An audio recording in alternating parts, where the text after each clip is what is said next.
Thank you for listening to the Business Blast podcast. So for all my listeners out there that have been wanting to do your own podcast, I'd like to introduce to you Anchor. Anchor is a one-stop shop for recording, hosting, distributing, and monetizing your podcast. So before I found Anchor, I had never actually done a podcast because all the research that I had gathered made it seem very complex. Then I found Anchor, and Anchor makes podcasting extremely simple. So if you want to do your own podcast, go to anchor.fm/start. I can't wait to hear your podcast.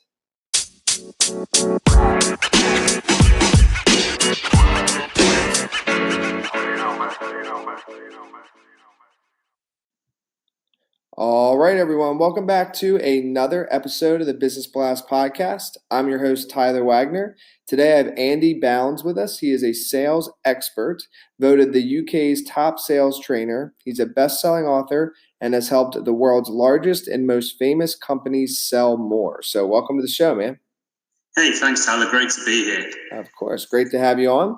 So, Andy, the first question we ask on this show is, what is the best story from your life that has an underlying valuable message? My mother is blind, Tyler. That's my best story. So she lost her sight when she was 8. So when I was a child and I was learning how to speak, the person who taught me to speak can't see. Now, of course, when we sell and we communicate to other people, they can't see things from our point of view. So I've been communicating with blind people all my life, and that's what I help my customers to do. And then what is the most valuable piece of information we should know that's within your expertise or industry? So the number one focus of the other person when you're speaking to them is what I call afters. So why are they better off afterwards? So just as a blind person also always needs the context of what's being said to them, so too does a customer need to know the afters context for them. So if I see an attorney, I don't want the attorney, but after seeing her, I'm no longer going to jail. You know, I might not want the CPA I'm talking to, but after speaking to her, I don't pay as much tax. When I speak to a marketing company, I don't want the marketing company, but after them, I get more leads. I don't want IT, I want more speed and more security. And my clients don't want me, after me, they want more sales. So the thing to remember always is nobody wants you, they want why they're better off after you. Mm-hmm. And then what is your best piece of overall business advice, so not necessarily industry specific? That would be to do with time, Tyler. Time is something we hear people say all the time. I don't have time, I don't have time. And I say time is never about time. Time is about priority. So people say, I didn't have time to empty all these boxes I've got at home, but I did manage to play Call of Duty for 10 hours at the weekend. So it's not that we don't have time, it's what we choose to do. It's our priority. And so 3 words that mean the same thing. I don't have time. That means the same as I'm choosing not to prioritize it, which also means it's the same as it's not in my calendar. So time, priority, and calendar mean the same thing. So if you want to find more time to achieve stuff, you've got to get it in the calendar or you'll never be able to do it. And then if you could give your younger self one piece of advice, what would that be? It would be to keep seeking advice from experts. I was very good at that. But then don't just follow it without thinking. What I did is I spoke to people who I thought were cleverer than me, and because they were cleverer than me, I just did what they said, and that wasn't always the best thing for me.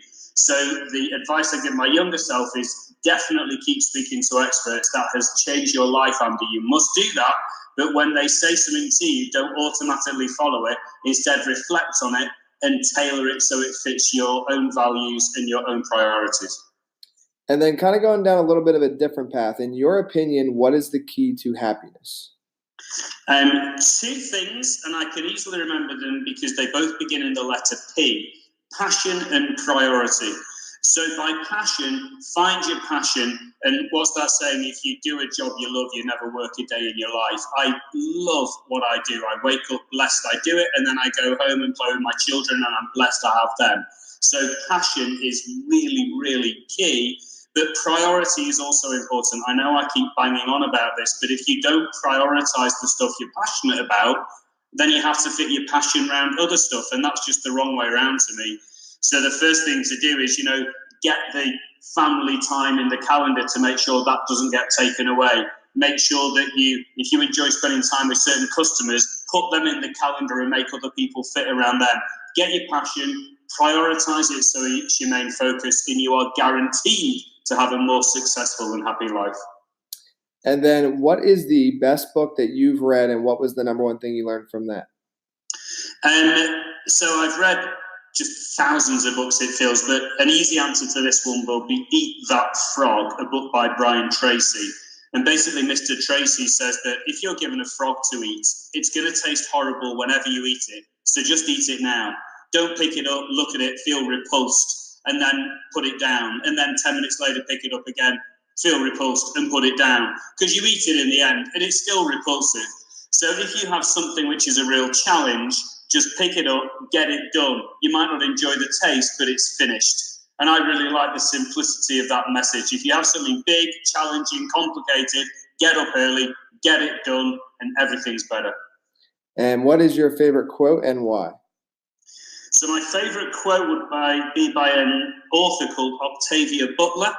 And Mrs. Butler was asked by an interviewer how come she was so prolific and could write so much stuff. And she said this: first, forget inspiration. Habit is more dependable. It sustains you whether you're inspired or not. So what she was saying is, don't expect inspiration is going to change your life. I mean, obviously it helps, but discipline and habit are the things that are dependable. So get yourself in good habits and you will always be successful. Mm-hmm. I love it, man. Thank you so much for coming on. The last one I got for you before we let you go is, where can our audience best find you online? Thanks, Tyler. 2 places: my website, andybounds.com, so that's BOUNDS, andybounds.com, and I have lots of online videos which people are very welcome to look at as well, and that's on andyboundsonline.com. Perfect. Thank you again, man. You're very welcome. Thanks, Tyler.